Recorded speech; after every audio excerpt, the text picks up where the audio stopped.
Mana bu y yani funksiya qabul qiladigan qiymatlar, bu qiymatlar to'plandi. Aniqlanish soha bo'ladigan bo'lsa, argument, ya'ni x qabul qiladigan qiymatlar bu aniqlanish soha bo'ladi. Qiymatlar to'plamini topishda birinchi o'rinda mana bu berilgan funksiyaga teskari funksiyani topganimiz qulayroq bo'ladi. Bu proporsiya qilib yozadigan bo'lsak, yx minus 2y teng x plus 1.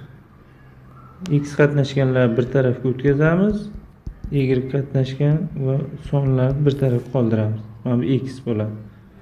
Demak, x ni qavsdan chiqarib olsam, y minus 1 2y plus 1. X imiz teng 2y plus 1 taqsim y minus 1.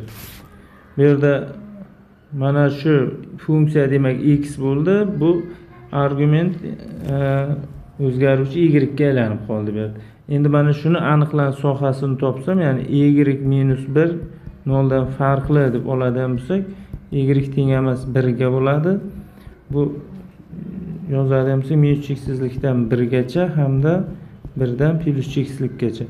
Bu aniqlanish soha y ga bog'liq aniqlanish soha.